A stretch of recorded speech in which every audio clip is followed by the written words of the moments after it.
So I guess we about to see what this Selena hitting for. It's just starting off. And I'ma just tell y'all right now. They said it was good. And she looked like she got the mannerisms down and everything. But at the same time, she a little thin. She a little thin for Selena's. That's what I got to say in the first 5 seconds. All right. Homegirl got a little butt. She got a little butt. Okay. I'm liking her energy though. I like Suzette. I like AB. These look like real good placements, for the real people. All right. So while they going through the whole little intro and we seeing like fabrics and she's singing Come On La Flor, which was her first #1 hit. Oh, Suzette is the executive producer. That's what's up. Listen, I'm loving the family dynamic of this. Like their family always being involved in anything that's Selena's. But here's my favorite part of all of this. Here's my favorite part of all of this. That no matter what, they always use Selena's voice. Selena's voice is so uniquely beautiful that it is upsetting if anybody had decided that they was going to try to sing her music. Y'all know how back in the day sometimes they would use like the person's voice instead of using the actual music. No. Okay? Child, I'm sorry if y'all hear lyrics snoring in the background. That's why this not a review. You know what I'm saying? But yeah, y'all, I'm about to continue on watching. So it's starting off from the very beginning, okay? With Abraham and Selena's mom, whose name escapes me at the moment, okay? In the hospital having Selena, and the lady next to them thought she was having a girl, so she had picked out the name Selena, but she had a boy, and they thought they were gonna have a boy. Well, they thought it was a tumor.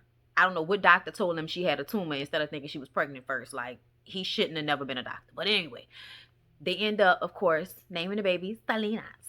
Okay, everybody knows that Selena's daddy was in a group in the 60s, so he was already heavy into the music.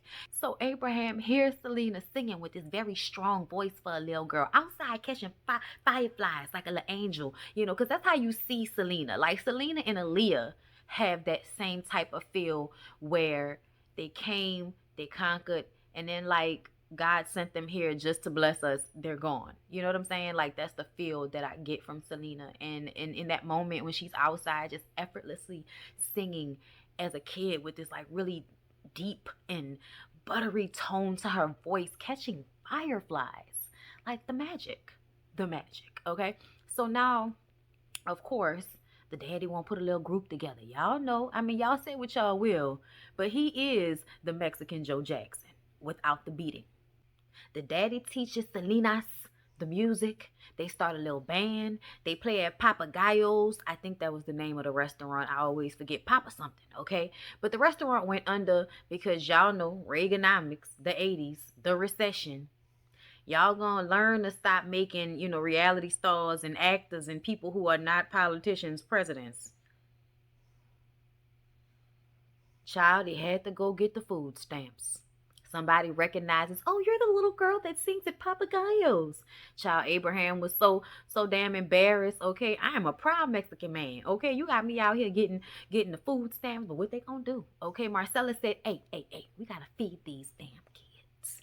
Get these food stamps. Stop playing. She had to gather him, child. Listen, I love me some Ricardo Chavera. Okay, ever since he was on Desperate Housewives. All right, I just want to put that out there in case y'all didn't know. Suzette knows she having a hard time learning this music. I'm glad she got it together because that drum was lagging. Here's the problem. They still singing these old 60s standards. Okay, got these cheering in the 80s singing Why Do Fools Fall in Love. Where is the da da da da da? Where's the salsa? Okay. Okay, listen. Where's the da da da da? Where's the salsa? Okay, that's what it is. They still singing music. I mean, they at an old folks home, and the old folks are about to die listening to this music. I don't understand why though, because I really do like that song, and I feel like she sang it very well. They, at first I was like, are they racist? Are they upset because these are the Mexican children? And then here come the little, light skinned black man with the curly hair, and he like he's gonna take care of it. I was like, so it's not because of racial. It must be because they playing this old music, but they playing it for old ass people. I don't know what the problem is, but we all know that was the issue. They needed to make that switch up and start, doing like real merengue and all of those like really upbeat music. You know what I'm saying? Child, this ain't it. Not this is American now. Y'all need to play some music for the Mexicanos, okay? And this ain't it, you know. Child, that man came in there, put on them disco hits, and them old folks got up and partied, okay? Yeah, y'all putting them old people to sleep. They need some dance music. That's what that is. They had to move out of their house. They ain't had no more money.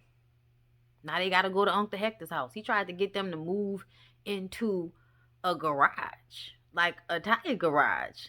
Child, Marcel, look at Abraham. No. No. Child, we going to Hector's double wide. We ain't got time for that. Y'all, talk about ingenuity. So there's a family member, somebody, I didn't catch who it was, but they daughter getting married, and Abraham is like, won't you let my daughter play for the party? We'll get lights. He wake AB up in the middle of the night to go dumpster diving for cans, and they made lights out of cans. Y'all, you gotta love people that really get it out the mud. This is really getting it out the mud because they got it out the dumpster. Okay, getting it out the dumpster. You gotta respect it, boy. Well, they still ain't making no money. He's trying to understand why they not making no money. So Marcella says it's because the music is in Spanish. It's more romantic. You know what I'm saying? And so when they get in the car and they listening to like, you know, an oldie, like not an oldie but goodie, but I guess a soul station.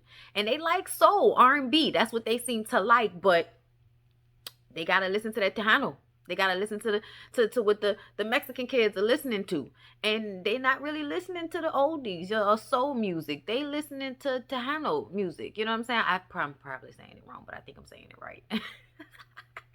Okay, y'all. I'm sorry. I'm on medicine. Okay, but I wanted to come and just kind of do this, just to see how we felt about it. But anyway, he's explaining to Selena that she is American and Mexican. You know, she's like, but I'm American. It's like, yeah, but your dad's from Mexico. So you are Mexican American, so you need to learn how to sing in Spanish. Okay, so we skip from 81 to 86. And now she's singing Tejano. She's singing in Spanish. She's giving a little cha-cha-cha. People are feeling a vibe. It's a shortcut. It's rock. It's the late 80s. You know what I'm saying? It's a vibe going on. And that was basically how episode 1 had ended. And I feel like I want to keep going. So let's see. Child, but that wig. The wig is not giving the real hair from the 80s justice. Oh wait, no. let me kick on it. Let me click on it so I can show y'all the hair from the 80s. The real Oh wait, hold up. No, maybe this was it. Maybe this was it. Child, I don't know whether it was this hair right here. I don't know if that's the hair they was trying to do or if this was the hair they was trying to do. Child, them 80s was a terrible time for the looks, wasn't they? But Selena's drawing attention. Like, people love her. Like, people are, like, looking up to her and like, oh, all right, who is that? I'm like, child, Selena was giving y'all that fever on stage. They still struggling, though. And it's obvious that AB wants to take more of a role in what they doing, because their daddy is the only one that's running everything, and they still not making a lot of money. They need a new band. They need new clothes. Child, Selena need a new haircut. You know, it's a lot of stuff going on. They need more. So Selena's like doing, you know, interviews and not interviews, but you know, like performances on television shows. And child, you should have seen this Target commercial from back in the day, child. Louisiana ain't get Target until what, the 2000s?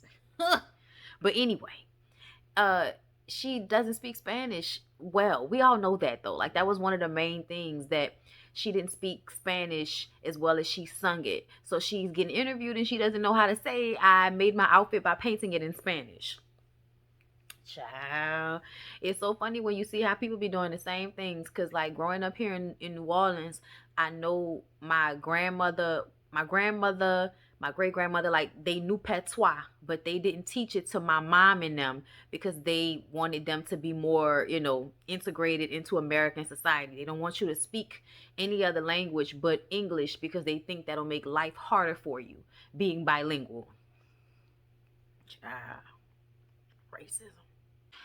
So Manny must have signed them to a bigger record label and then left that record label and started his own. So now they trying to get on his record label so that they can make a whole album and not just a few songs.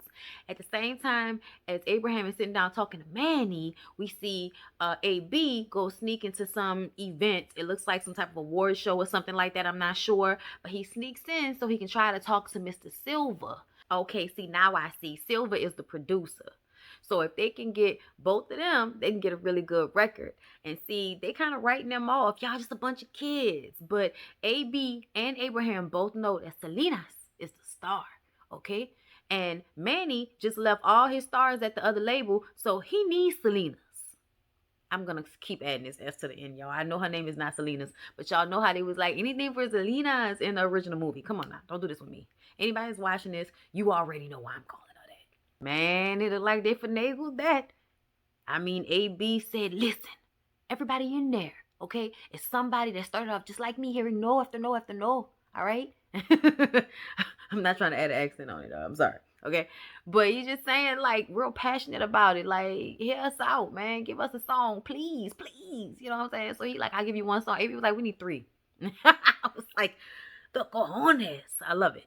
They get Silver to agree to 2 songs and Manny to agree to 1 album. Meanwhile, Selena's and Suzette is going through the little Hobby Lobby getting stuff to make outfits with. Child, we are gonna pull this together by any means necessary. Determination.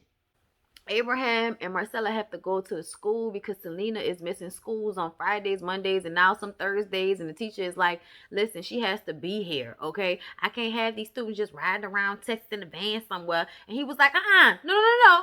First of all, I felt like he was screaming way too much. Like, why is you raising your voice at this lady? Calm down. But I do understand. Nobody about to tell me how to raise my child. That's my child. Okay, if I say when she not working, she in school, she passing her classes, what's the damn problem? Okay, you just mad because she not here all the time. But you know what it's hitting for, ma'am. You know we trying to make our daughter somebody great out here just because you don't respect the hustle. Okay, but y'all gonna be watching my daughter on HBO one day. Come on the floor. She's out. Okay, y'all better learn how to get y'all a little tutor on the road. So it looks like Silver screwed them, had the secretary call and say that he made a mistake by giving them those 2 records, which really means he found a bigger band to give them to. Low down, dirty rat. So we have this really cool scene when AB is like really pissed off. So Abraham tells him, listen, Mr. Silver is just a man with a brain, just like you. If he can write music, so can you. So he sits there and he thinks about it. He thinks about when Abraham told him to listen to the music and all of the separate parts that the instruments were playing all together to make the music, but listen to the parts playing separately as well. And this is how AB is going to become this great producer and songwriter that he is.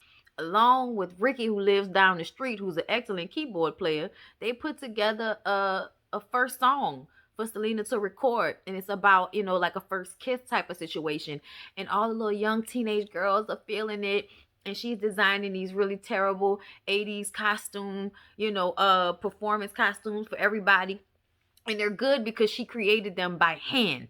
They're terrible because they're terrible. It was the 80s. It was the 80s, you guys. The 80s are terrible for fashion. I'm sorry. Oh my God, like the hair, the shoulder pads, they had fringes hanging off the shoulder. Child. But I love it though. The song is good. Them there, all of this shit hanging from the shoulders, y'all. I'm sorry. I'm sorry. But if you've seen it, you know what I mean. It's terrible. They just finished the show. And AB hears Dame un beso on the radio. That's the name of the song. I was like, your song's already out. AB was so excited. He turns around. He's like, Dad, my song's on the radio. And he was like, big deal. Where's your next hit? you gotta love them daddies, boy. I tell you, ain't no impressing them damn daddies, boy. All right, y'all, I'm gonna stop right there. I hope y'all enjoyed this. I didn't know if I was gonna do this or not, but I just thought, why not, give a little, watch and talk, or whatever. So, a little late night upload for y'all if y'all bored. So, love y'all.